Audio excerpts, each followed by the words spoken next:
Hello বন্ধুরা, আপনারা দেখছেন ইনফোনিক চ্যানেল। আজ আমরা কথা বলবো তারকেশ্বর আরামবাগ বিষ্ণুপুর রেলওয়ে প্রজেক্ট সম্পর্কে। আপনারা জানেন এই প্রজেক্ট নিয়ে আমি অনেক ভিডিও আগেও বানিয়েছি এবং আগেও বানাতে থাকবো। যত নতুন নতুন ইনফরমেশন আসবে সেই সমস্ত ইনফরমেশনকে নিয়ে আমি ভিডিও বানাতে থাকবো। আপনারা ভিডিওটা পুরোটা দেখবেন, এখানে আপনারা অনেক কিছু জিনিস জানতে পারবেন। আপনাদের প্রথমেই বলে রাখি মেন ইম্পর্টেন্ট কথা, যে জয়রামবাটি স্টেশনের যে স্টেশন কোড JYRMB, সেটা কিন্তু অলরেডি রেজিস্টার্ড হয়ে গেছে রেলওয়ে ওয়েবসাইটে। তো আপনাদের এই সমস্ত জিনিসগুলোকে নিয়ে, আর তাছাড়া রেলওয়ে প্রজেক্টে কেমন কাজ চলছে তার সম্বন্ধে কিছু ফটোস আর ভিডিওস আমি কালেক্ট করেছি, আর কিছু ভিডিওস আমি নিজে তুলেছি। তো সেইগুলো আপনাদের এই পুরো ভিডিওর মাধ্যমে আপনারা কিন্তু দেখতে পাবেন। তো কিভাবে প্রজেক্ট চলছে আর কবের মধ্যে কমপ্লিট হবে, কোন পোর্শন কবে কিরকম ভাবে কমপ্লিট হবে, সেগুলো কিন্তু এই ভিডিওর মাধ্যমে অনেকখানি জানতে পারবেন। তো এবার এসে যায় যে বিষ্ণুপুর থেকে, এটা ম্যাপটা তাতে আপনাদের এইরকম ম্যাপ আমি অনেকবারই দেখিয়েছি, কিন্তু আজকে এই ভিডিওর মাধ্যমে দেখাচ্ছি। এই যেমন হচ্ছে প্রথমে আসছে বিষ্ণুপুর। বিষ্ণুপুর থেকে বিরসা মুন্ডা হল্ট, এটা জানেন এইগুলো কমপ্লিট হয়ে গেছে। তারপর আসছে গোকুলনগর, জয়নগর, ময়নাপুর, এখানে অবধি ট্রেন অলরেডি চলে আপনারা জানেন। তারপর আসবে, তারপর মাঝখানে অনেক স্টেশন আছে, তো আমি মেন আসছি বাড়া গোপীনাথপুর। এটা কিন্তু ভালোভাবে স্টেশনটা কিন্তু অলরেডি কাজ শুরু হয়ে গেছে আর কাজ চলছে, কিন্তু ভালো মতন কাজ চলছে। তারপর আসবে জয়রামবাটি, আর জয়রামবাটি হওয়ার পর তারপর আসবে কিন্তু কামারপুকুর। কামারপুকুরের কামারপুকুরেও অনেক কাজ হয়েছে, আমি সে সম্বন্ধে বলবো, কিন্তু আমি আজ কথা বলবো শুধু জয়রামবাটি অবধি। মানে যে বিষ্ণুপুর থেকে জয়রামবাটি অবধি কাজের কিরকম প্রোগ্রেস আর কিভাবে এটা কবের মধ্যে ট্রেনটা চলতে পারে, তার মধ্যে সেই সমস্ত নিয়ে আমি এই ভিডিওটা বানিয়েছি। ভিডিওটা পুরো দেখবেন। দেখুন, এটা প্রথমেই হচ্ছে জয়রামবাটি স্টেশন। জয়রামবাটি স্টেশনের কিন্তু স্টেশন যে চত্বরটা বানানো হচ্ছে না, খুবই আধুনিক ভাবে বানানো হচ্ছে। যে সমস্ত স্টাইলে বানানো হচ্ছে, মানে মা সারদা মায়ের যে মন্দিরের যে ধরনের ধাঁচে পুরো মন্দিরটা বানানো হচ্ছে, খুবই সুন্দরভাবে বানানো হচ্ছে। তার মধ্যে টাইলস থেকে শুরু করে যে পাথরগুলো লাগানো হবে এবং ছোট ছোট ডিটেলিং যে ডিজাইন, সেই সমস্ত ডিজাইন কিন্তু এখানে করা হবে। আর একটু ছোট থেকে ছোটতর জিনিসও কিন্তু এখানে ধান রাখা হবে। তো আর সমস্ত টাইপের যে ফেসিলিটিস, যে দূর থেকে যখন লোকেরা আসবে এই লাইনটা চালু হয়ে গেলে, কামারপুকুর জয়রামবাটিতে অসম্ভব টাইপের ভিড় হবে। আর স্পেসিফিক কোনো টাইমে যখন ফেস্টিভ্যাল টাইমে থাকবে তখন তো খুব ভিড় হবে। তো এখানে থাকার জায়গাও একটা আলাদা করে তৈরি করা হবে, এটা আমি কিন্তু শুনেছি। মানে এখন তো স্টেশনটা তৈরি হচ্ছে, এখন আপনারা দেখতে পাবেন না, স্টেশনটা চালু হয়ে যাওয়ার পর তারপর একটা থাকার জায়গা, জানেন যে রেলের যে থাকার জায়গার একটা সিস্টেম আছে, যেমন হাওড়া স্টেশনে পাবেন, প্রচুর কোনো বড় বড় স্টেশনে আছে, সেগুলোও কিন্তু এখানে কিন্তু করা হবে। সেরকম টাইপের পোর্শনের জায়গা এমনি ধাঁচের ডিজাইন করা হয়েছে। এর মানে এই নয় যে এটা এই এক বছরের মধ্যে ওই ডিজাইনটা দেখতে পাবে। এটা আসলে স্টেশনের ডিজাইন। স্টেশনটা তৈরি হবে, চালু হবে, হতে পারে 5 বছর 10 বছর পর সেখানে হচ্ছে ওরকম থাকার জায়গা, রেলের যে থাকার জায়গা সেই ব্যবস্থা করা হবে। তো এই এটা কিন্তু যখন কমপ্লিট হয়ে যাবে না, মানে এই তারকেশ্বর থেকে বিষ্ণুপুর লাইনের মধ্যে সব থেকে যদি কোনো সুন্দর স্টেশন হয়, ওই শুধু এই লাইনের মধ্যে বলছি, তারকেশ্বর বিষ্ণুপুর পুরো স্টেশনের মধ্যে সব থেকে সুন্দর যদি স্টেশন হয়, আমার হিসেবে জয়রামবাটি স্টেশন হতে চলেছে, এটাতে কোনো ডাউট নেই। এরপর দেখুন, এটা হচ্ছে বাড়া গোপীনাথপুরের পিকচার। বাড়া গোপীনাথপুরের অলরেডি স্টেশনের কাজ, মানে স্টেশনের ধাঁচগুলো কিন্তু তৈরি হয়ে গেছে, এবার উপরের দিকে শেডিং টেডিং এর কাজ চলছে। সাথে হচ্ছে আপনারা জানেন যে চারিদিকে এবার ইলেকট্রিক পোল পড়তে শুরু করে দিয়েছে। ইলেকট্রিক পোল, অনেক সব নতুন সব নতুন জিনিস আছে, সেগুলো আস্তে আস্তে ট্রেনের মালগাড়ি করে নিয়ে আসছে। শুধু মালগাড়ি করে নিয়েই আসছে না, তার সাথে সাথে লোকও নিয়ে আসছে, জানেন, যারা মোটামুটি কাজ করছেন বা কন্ট্রাক্টর বলবেন, যাই বলবেন, তারা বিহার থেকে মোটামুটি এসেছে। বিহার, উত্তরপ্রদেশ, আলাদা আলাদা জায়গায় আলাদা আলাদা লোক কাজ করছে। তো ওনারা বলছেন যে আমরা এইরকম টাইপের খুব বড় বড় প্রজেক্টে মানে খুব কমই কাজ করেছি, কারণ এত তাড়াতাড়ি কাজ করেছি। বড় প্রজেক্ট তো কাজ করেছেন হবে, কিন্তু এত তাড়াতাড়ি মানে জিনিসটা, জানেন এমনি অলরেডি অনেক ডিলে হয়ে গেছে, কিন্তু গভর্নমেন্ট থেকে টার্গেট দেওয়া হয়েছে 2025 মিডের মধ্যে কিন্তু এই লাইনটাকে চালু করতে হবে। তো ওরা এমনিতে টার্গেট নিয়ে চলছে, যারা কন্ট্রাক্টর আছে তারা টার্গেট নিয়ে চলছে মার্চের মধ্যে ওটা কমপ্লিট করতেই হবে, কারণ টেস্টিং অনেক কিছু আছে, ইলেকট্রিক পোল, তারপর উপরে হাই টেনশন লাইন গুলোকে বেছানোর জন্য ওর জন্য 2-3 মাস অলরেডি এক্সটেনশন সময় লাগবে। তো ওর জন্য ওরা টার্গেট নিয়ে চলছে। আর এতে গভর্নমেন্ট ডাইরেক্ট কিন্তু অবজার্ভ রাখছে, শুধু হাওড়া ডিভিশন রাখছে না, এটা ডাইরেক্ট সেন্ট্রাল গভর্নমেন্ট থেকে, রেলওয়ে ডিপার্টমেন্ট থেকে কিন্তু ডাইরেক্ট এই প্রজেক্টটা কিন্তু অবজার্ভ করছে। এরপর দেখতে পাচ্ছেন রেলওয়ের অনেক কিছু লাইন বিছিয়ে গেছে, খুব সুন্দরভাবে কাজ হচ্ছে। আমি সত্যি কথা বলছি, ডিলে হয়েছে আমি জানি, আপনারাও সবাই জানেন অনেক ডিলে হয়েছে প্রজেক্টটা নিয়ে, অনেক কন্ট্রোভার্সি হয়েছে, কিন্তু এখন যে প্রজেক্টের কাজটা চলছে, যাই হোক দেরি হোক যাই হোক, কিন্তু এখন খুব ভালোভাবে কিন্তু কাজটা হচ্ছে। লাইন পাতা হয়ে গেছে, সবাই কিন্তু খুব এনথুজিয়াস্টের সাথে কাজ করছে, সবাই মজার সাথে কাজ করছে যাতে এই প্রজেক্টটাকে খুব সুন্দরভাবে কমপ্লিট করা যায়, সে কন্ট্রাক্টরই বলুন আর গ্রামবাসীরা তো খুবই উৎসাহিত। তা আপনারা জানেন যারা এই লাইনের মধ্যে বসবাস করেন, আশেপাশে যারা গ্রামেতে থাকেন, তারা জানবেন যে এই লাইন নিয়ে কিন্তু খুবই উৎসাহিত সমস্ত লোক। দেখুন এটা জয়রামবাটি স্টেশনের দূরে, দেখুন কত বড় বিল্ডিং। এই এত বড় বিল্ডিং তো অনেক জায়গাতেই নেই, অনেক স্টেশনেই কিন্তু পাবেন না আপনারা এত বড় বিল্ডিং।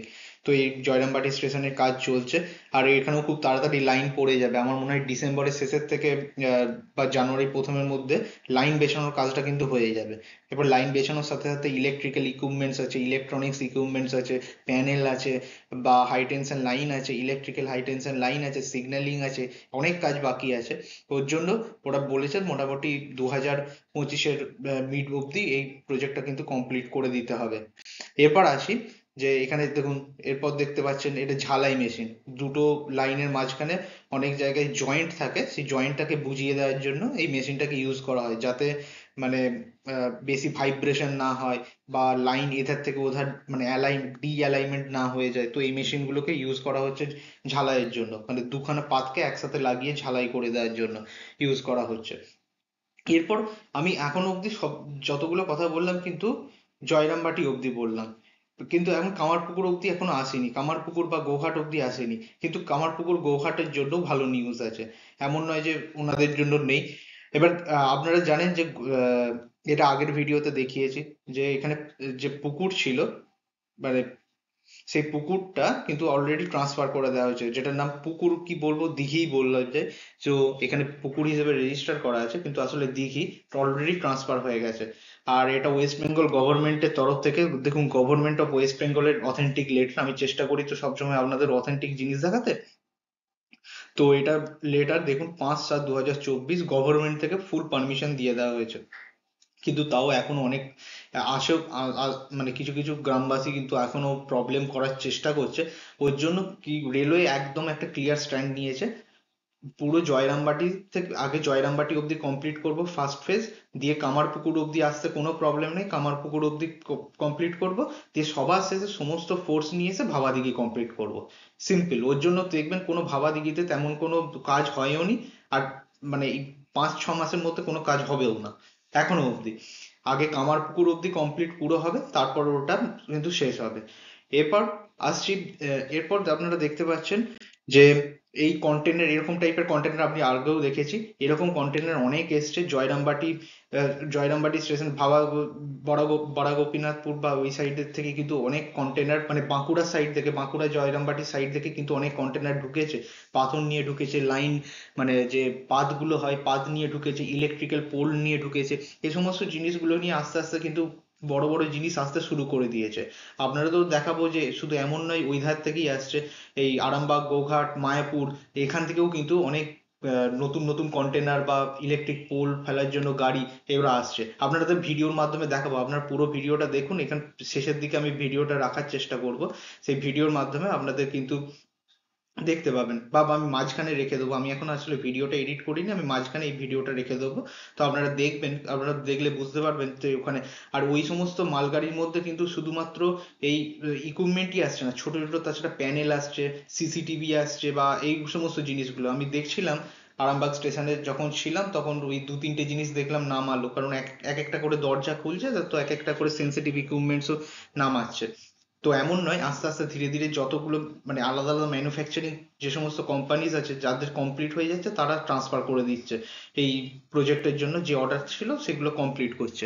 তো এইভাবে আস্তে আস্তে দেখতে পাবো, মানে আমাদের চোখের সামনে একটা তারকেশ্বর বিষ্ণুপুর রেলওয়ে প্রজেক্টটা যাই হোক আস্তে আস্তে সাকসেসফুল 100% হতে চলেছে, যেটা আমাদের কাছে খুবই খুশির খবর, আপনাদের কাছে তো বটেই। এরপর এরপর দেখুন ফার্স্ট অপারেশনাল বিষ্ণুপুর জয়রামবাটি হবে মার্চ 2025 লেখা আছে, কিন্তু মার্চ নয়, এটা হবে মোটামুটি জুলাই 2025। যদি আমি ফুললি বলেন 2025 মার্চ অবধি এটা লিখে রেখেছি, কারণ মার্চের মধ্যে মোটামুটি আপনারা দেখতে পাবেন লাইন কমপ্লিট হয়ে গেছে। ট্রেন চলবে মোটামুটি জুলাই 25-এর মধ্যে চলবে। এবার কবে এক্সাক্ট আমি ঠিক বলতে পারবো না, কিন্তু চলবে। দেখুন জয়রামবাটির জন্য যে স্টেশন কোড কিন্তু সেটা অ্যালোকেট করে দেওয়া হয়েছে, আর গভর্নমেন্ট মানে রেলওয়ের যে ওয়েবসাইটে সেটা JYRMB বললে আপনারা সার্চ যদি করেন তাহলে আমরা দেখতে পাবেন জয়রামবাটি স্টেশন অলরেডি দেখাচ্ছে। তো এটা খুশির খবর। আগের দিন দেখেছিলাম, আগের ভিডিওতে যদি দেখেন তাহলে বারার গোপীনাথপুরের আমি বোধহয় স্টেশন কোড দেখিয়েছিলাম আপনাদের। তো ওই লাইনটা কিন্তু চালানোর জন্য আস্তে আস্তে কিন্তু স্টেশন কোড বড় কথা নয়, স্টেশন কোড কতখানি রেজিস্টার হয়েছে, মানে ওয়েবসাইটের মধ্যে কতখানি ঢুকেছে, মানে ট্রেন চালু হওয়ার জন্য যদি স্টেশন কোডটা মারা হয় যেন টিকিট কাটা যায়। তো সেই সমস্ত জিনিসগুলো আস্তে আস্তে রেজিস্টার হতে শুরু করে দিয়েছে, মানে পেপার ওয়ার্ক থেকে শুরু করে সমস্ত জিনিস কিন্তু যাতে অন প্রসেসে হয়ে গেছে। আর এটা খুব মানে ডাইরেক্ট রেলওয়ে কিন্তু মনিটরিং করছে, রেলওয়ে বোর্ড, সাথে হচ্ছে হাওড়া ডিভিশন তো আছেই, রেলওয়ে হাওড়া ডিভিশনের সাথে সাথে বড় বড় ইঞ্জিনিয়াররা প্রতি মাসে প্রতি 15 দিন ছাড়া ছাড়া এই সমস্ত প্রজেক্টের কোনো না কোনো জায়গায় কিন্তু ভিজিট করছেন, দেখছেন প্রজেক্টের প্রোগ্রেস কি, সয়েল টেস্টিং করছেন, সয়েল মানে লাইনগুলো পাতার পর কি সয়েলের কোনো ইয়ে আছে কিনা, মানে ছেড়ে ছেড়ে যাচ্ছে কিনা, যদি ছেড়ে ছেড়ে যায় তার তার জন্য কি ব্যবস্থা নেওয়া হবে। এই প্রতি সপ্তাহে সপ্তাহে সপ্তাহে বা 1-2 সপ্তাহ ছাড়া ছাড়া কিন্তু ওনারা ভিজিট করছেন। এই প্রজেক্টটা দেখবেন খুব ভালোভাবে একটা সাকসেসফুল হবে। এই প্রজেক্ট সাকসেসফুল হওয়ার পর দেখতে পাবেন আমরা কত দূরপাল্লার ট্রেন এই প্রজেক্টের মধ্যে দিয়ে যাবে। আপনাদের কাছে একান্তই রিকোয়েস্ট করব আপনারা কাইন্ডলি সাবস্ক্রাইব করে নেবেন।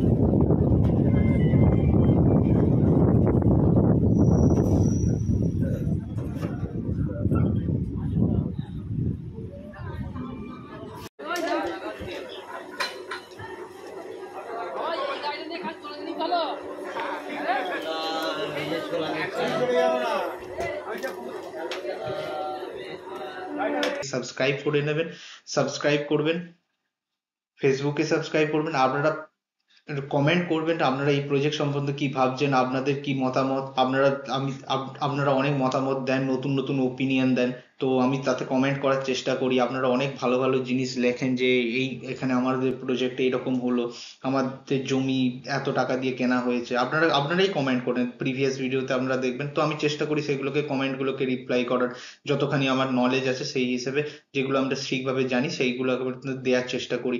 আপনারাও ভালো ভালো জিনিস কমেন্ট করুন, সাবস্ক্রাইব করুন, আমাদের সাথে কানেক্ট হন। আপনারা ফেসবুকে জয়েন হন আর টেলিগ্রামে জয়েন হন, আর আপনাদের ইউটিউবে তো জয়েন হবেনই, আর ওটা সাবস্ক্রাইব করে নিন। আর আপনারা কিন্তু টেলিগ্রামে জয়েন হয়ে যাবেন, যে ইম্পর্টেন্ট পেপার গুলো না আমি কিন্তু ওখানেই কিন্তু পাবলিশ করে দিই, তো আপনারা কিন্তু ফ্রিতে অ্যাক্সেস করতে পারবেন। টেলিগ্রাম জাস্ট অ্যাপটা ডাউনলোড করবেন, ডাউনলোড করার পর ওখানে সার্চ করবেন @infoni, ওখানে সার্চ করে জয়েন হয়ে যাবেন। ওখানে জয়েন হয়ে গেলে আমি যদি পেপারগুলো থাকে না সে সমস্ত পেপারগুলো কিন্তু ওখানে আমি ছেড়ে দিই, তাহলে আপনারা ওখানে অনেক জিনিস দেখতে পাবেন, বুঝতে পারবেন, লিঙ্ক পেয়ে যাবেন আমার ভিডিওর। আর অসংখ্য অসংখ্য ধন্যবাদ। আপনারা ভালো থাকবেন। আপনাদের ওপিনিয়ন নিশ্চয়ই এই ভিডিওর মাধ্যমে কমেন্ট সেকশনে দেবেন। Thank you.